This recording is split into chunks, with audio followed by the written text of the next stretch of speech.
तो मेरा नाम है प्रिंस और आप सभी का स्वागत है इविल साइलेंट नाइट में। तो स्टोरी उसी सीन से शुरू होती है जहां पर जॉन सभी लोगों से कहता है अब आगे यहाँ पर जो भी कुछ होगा वो सब तुम लोगों की गलतियों के कारण ही है।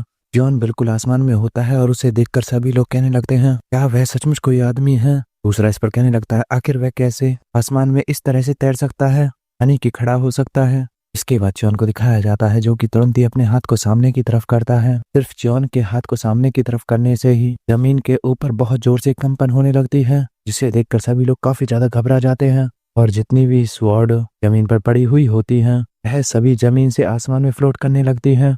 यहाँ तक कि दूसरे लोगों ने जो स्वॉर्ड अपने हाथों में पकड़ रखी थी वह सभी भी आसमान में चली जाती है। इसे देखकर लोग और भी ज्यादा पैनिक करने लगते हैं।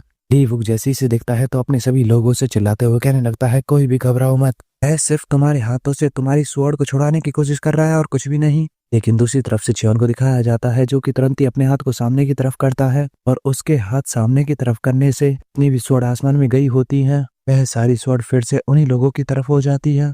ने भी लोग जैसे इस नज़ारे को देखते हैं वह सभी लोग काफी ज्यादा घबरा जाते हैं। मुरी मैलेंस के लोग उनमें से कहने लगता है फिर ये यहाँ पर क्या हो रहा है। दूसरा कहने लगता है क्या सचमुच यह पॉसिबल भी है इतनी सारी स्वॉर्ड्स को अपनी QI से कंट्रोल करना और उन सभी को एक साथ कमांड करना। मुरी मैलेंस का लीडर वह भी जैसे इसे देखता है तो अपने कहने लगता है क्या यह सच है डिमोनिक लॉर्ड, क्या सचमुच यह है किसी इंसान का काम है। इसके बाद आसमान में जॉन को दिखाया जाता है जो कि नैनो से सभी टारगेट को सेट करने के लिए कहता है। नैनो भी तुरंत ही ऐसा ही करता है और सभी लोगों को टारगेट पर सेट कर देता है। जॉन हंसते हुए सभी से कहने लगता है अपनी मौत से पहले तुम आखिरी बार क्या देखोगे, यह होगी मेरी न्यू टेक्निक जिसका कि मैंने नाम रखा है हेवंस फ्लैश। और जॉन की टेक्निक का नाम लेते ही इतने भी स्वॉर्ड्स को जॉन कंट्रोल कर रहा होता है उन सभी को तुरंत ही टारगेट की तरफ भेज देता है। ईवुक जैसे ही इसे देखता है उसे कुछ ही समझ में नहीं आता कि आखिर यहाँ पर क्या हो रहा है। तो दूसरी तरफ से जॉन ने जितने भी स्वॉर्ड्स को कंट्रोल कर रखा था वह सभी blue heaven society, blood cult और सिक्स अकुला मार्शल आर्ट के लोगों पर सीधा ही जाकर हिट होने लगती है। इसकी वजह से सभी लोगों के हाथ पैर कट कर नीचे गिरने लगते हैं। किसी को वह स्वॉर्ड बीच में से ही अलग कर देती है। बैक की जैसे इसे देखता है तो उसके पसीने छूटने लगते हैं और अपने मन में कहता है उनका एम तो बिल्कुल सटीक है। उसी तरफ से मून जैसे ही वह भी इसे देखती है तो कहने लगती है क्या सचमुच यह डीमन लॉर्ड ही कर रहे हैं। इसके बाद फिर से जॉन को दिखाया जाता है जो कि सारी स्वॉर्ड्स को कंट्रोल कर रहा होता है और ऊपर से ही खड़ा होकर सभी लोगों के ऊपर अटैक कर रहा था। नीचे दिखाया जाता है एक और शख्स को जो कि जॉन को ऐसा करते हुए देख रहा होता है। यह होता है ब्यूवेंग।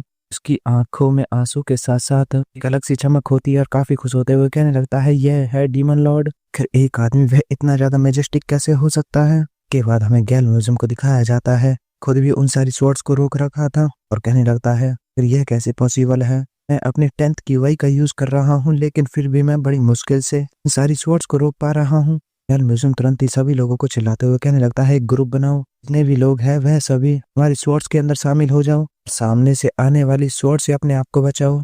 साथ ही अपने अनु कहने लगता है सारी स्वॉर्ड्स को देखकर ऐसा लगता है जैसे कि वह सारी स्वॉर्ड प्रोजेक्टरी द्वारा उसकी आंखों से कंट्रोल की जा रही है।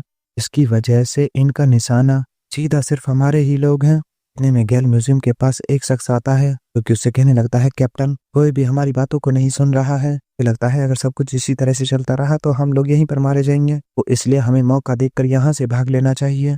वह शख्स इतना कह ही रहा होता है तभी जॉन की एक स्वॉर्ड आती है और उसके गले को काटकर पूरी तरह से अलग करके आगे चली जाती है। गैल म्यूजियम भी इसे देख रहा होता है और उसे कुछ भी समझ में नहीं आता कि आखिर अब उसे क्या करना चाहिए। गैल म्यूजियम के पूरी तरह से पसीने छूट रहे होते हैं और अपने मन में आगे कहने लगता है यहाँ तक कि उसने सुप्रीम पीक लेवल के बंदे को सिर्फ अपने एक सिंगल ब्लो में पूरी तरह से खत्म कर दिया।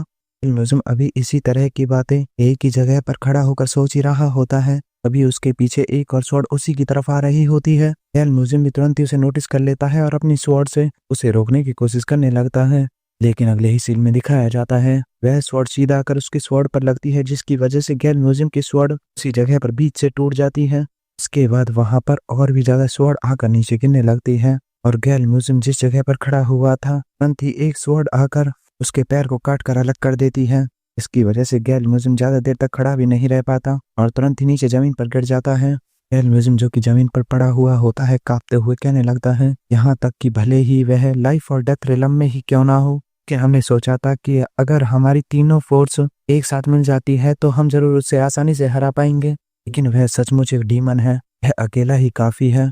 हमारी तीनों फोर्स का सफाया करने के लिए। इतने में गैल म्यूजियम के पीछे दिखाया जाता है दो और स्वॉर्ड बड़ी तेजी से उसके गले की तरफ आगे बढ़ रही होती है। इसे देखकर गैल म्यूजियम और भी ज्यादा घबरा जाता है। इसके बाद फिर से मुरिम एलायंस के हेड को दिखाया जाता है, जो कि कहने लगता है डिमोनिक कल्ट डिमोनिक लीडर वह फिर से जियांगो के अंदर वापस आ गया है। इसके बाद हमें ब्लू हेवन सोसाइटी के लोगों को दिखाया जाता है। जॉन की स्वॉर्ड भी उन सभी के आर पार हो रही थी, लेकिन इससे उन लोगों को ज्यादा फर्क नहीं पड़ रहा था, क्योंकि उनमें से कोई भी ऐसा पर्सन नहीं था जिसे कि दर्द हो रहा हो। उन सभी लोगों के हाथ पैर कटते जा रहे थे, लेकिन फिर भी वह सभी लोगों को मारने के लिए आगे बढ़ते जा रहे थे। जॉन भी तुरंत ही इस चीज को नोटिस कर लेता है और नैनो से कहता है उन सभी लोगों के सिर पर निशाना लगाने के लिए, जिस पर नैनो भी ऐसा ही करता है। वो तुरंत ही सभी के सर को टारगेट कर लेता है, जिसके बाद तुरंत ही सभी लोगों के सर के ऊपर आकर सारी स्वॉर्ड जाकर लगने लगती है। नाम गोंग ग्यून भी जैसे ही से देखता है तो अपने अनु कहने लगता है लानत है, अब वह सभी के सिरों के ऊपर निशाना लगा रहा है। वह हमें इस लड़ाई में पूरी तरह से खत्म करना चाहता है। गोंग ग्यून जैसे ही पीछे की तरफ देखता है तो वह किस चीज देखकर चौंक जाता है और कहने लगता है तुम डिमोनिक कल्ट लीडर, तुम कमीने। और उसके पीछे लोगों को दिखाया जाता है ब्लू हेवन सोसाइटी के सभी लोग, जिन्होंने कि आगे मूवमेंट करना पूरी तरह से बंद कर दिया होता है। नाम गोंग ग्यून जो कि अभी भी उन सारी स्वॉर्ड्स को रोक रखा था, इतने में उसके पास कोई आता है और उससे कहने लगता है भले ही वह सभी लोग इन्हें कि बिल्कुल भी दर्द महसूस नहीं हो रहा है, लेकिन वह सारे लोग अभी भी मौत से डरते हैं। यह होता है ब्यूवेंग, जो कि नाम गोंग ग्यून से कहने लगता है हमारी फाइट जो कि बीच में अधूरी रह गई थी, चलो अब उसे पूरा खत्म करने का समय आ गया है। नाम गोंग ग्यून जैसे ही ब्यूवेंग को देखता है तो वह काफी गुस्से में कहने लगता है तुम कमीने चिपचिप, फिर तुम कब तक इस तरह से मेरे पीछे चिपके रहोगे? ठीक है, अगर ऐसी बात है तो मैं तुम्हें अभी यहीं पर मार डालूंगा। और इतना कहते ही rulers blade ultimate move unmoving sword लोरी का यूज करने के लिए तैयार हो जाता है।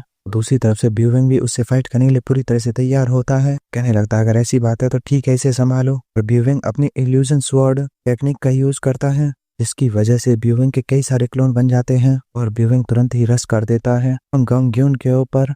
गोंग ग्यून जैसे इस टेक्निक को देखता है तो अपने में कहने लगता है फिर क्या बकवास है का स्वॉर्ड और प्रोजेक्टाइल्स वह सीधा ही मेरी तरफ आ रहा है, मुझे उसे सामने से ही डिफेंड करना होगा। अगर ऐसी बात है तो ठीक है। और दूसरी तरफ से ब्यूवेंग को दिखाया जाता है क्योंकि उसके ऊपर अटैक करने के लिए बिल्कुल उसके पास में पहुंच गया था। विले ही पल में दिखाया जाता है ब्यूवेंग नाम गोंग ग्यून के एक हाथ को काटकर आगे गुजर गया होता है। गोंग ग्यून वहीं जमीन पर बैठ जाता है दर्द के मारे और कहने लगता है फिर किसने इसके बारे में सोचा था कि ऐसा शख्स जिसे कि कोई भी नहीं जानता उसके हाथों से हार जाऊंगा। और दूसरी तरफ से ब्यूवेंग को दिखाया जाता है जिसके चेहरे पर एक बहुत बड़ी स्माइल होती है। इसके बाद सीन चेंज होकर हमें वांग ग्यूल को दिखाया जाता है, जो कि सभी लोगों से कहता है एवनली डीमन डिमोनिक कल्ट के सभी लोगों में डीमन लॉर्ड को असिस्ट करना होगा कि सभी एनिमीज का सफाया हो सके। इतना कहते ही वह सभी लोग भी तुरंत ही जितने भी लोग उनके सामने आ रहे थे उन सभी को काटने लगते हैं। इतने में ली वुक के पीछे दिखाया जाता है दो क्वांग को, जो कि टेलीपैथी के थ्रू ली वुक से कहने लगता है यूआई ब्लेड सेक्ट लीडर, सब कुछ इसी तरह से चलता रहा तो हम लोग यहीं पर मारे जाएंगे, तो आखिर पीछे हटने के बारे में आपका क्या ख्याल है? ली वुक को इसे सुनते काफी ज्यादा गुस्सा आ जाता है, अपने दांतों को पीसते हुए कहने लगता है हमारे पास अभी भी एक ट्रिक बची हुई है। वह कमीना अभी फिलहाल यूआई मैनिपुलेशन का यूज करते हुए 200 से भी ज्यादा स्वॉर्ड्स को कंट्रोल कर रहा है लगातार पिछले 1 घंटे से। भले ही वह लाइफ और डेथ रेलम में ही क्यों ना हो, लेकिन एक इंसान के क्यूआई ऑरा की भी एक लिमिट होती है। इसी वजह से हमें थोड़ी देर और इंतजार करना होगा। इसके बाद हमें दूसरी तरफ से च्योन को दिखाया जाता है, जो कि अपने हाथों को थोड़ा सा पीछे करता है, जिसकी वजह से जितनी भी स्वॉर्ड्स को कंट्रोल कर रहा होता है वह सारी स्वॉर्ड नीचे गिर जाती हैं।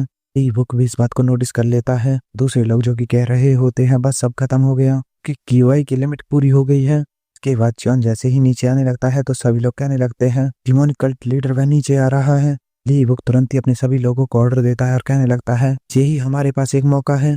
इतना सुनते ही 6 सर्कल ऑफ मार्शल आर्ट के तीनों मास्टर्स अपने अपोनेंट को छोड़कर तुरंत ही च्योन की तरफ आगे बढ़ गए होते हैं। यूवेंग जैसे ही उन्हें ऐसा करते हुए देखता है तो वह काफी ज्यादा चौंक जाता है, तुरंत ही चिल्लाते हुए च्योन को सावधान करता है। के बाद ली वुक हंसते हुए च्योन से कहने लगता है च्योन योन उन काफी ज्यादा घमंडी हो रहे थे, मैं काफी लंबे समय से इसी पल का इंतजार कर रहा था। इसे सुनते ही च्योन के चेहरे पर फिर से एक काफी डेविल स्माइल आ जाती है। च्योन जिस जगह पर था च्योन के अंदर से फिर से काफी खतरनाक डिमोनिक एनर्जी बाहर निकलने लगती है। जैसे ही फिर से अपने हाथों को सामने की तरफ करता है तो उसके हाथों में फिर से उसके एनर्जी से स्वॉर्ड बनने लगती है। इसे देखकर ली वुक वह और भी ज्यादा परेशान हो जाता है, अपने आप कहने लगता है फिर यह कैसे पॉसिबल है, वह कमीना आखिर उसके पास अभी भी इतनी क्यूआई कैसे बची हुई है, तो क्या ऐसा हो सकता है कमीने ने हमें फंसाने के लिए इस ट्रिक का यूज किया है, डिमोनिक डीमन कल्ट के तुम बास्टर्ड। और उसके इतना कहते ही एपिसोड यहीं पर खत्म हो जाता है।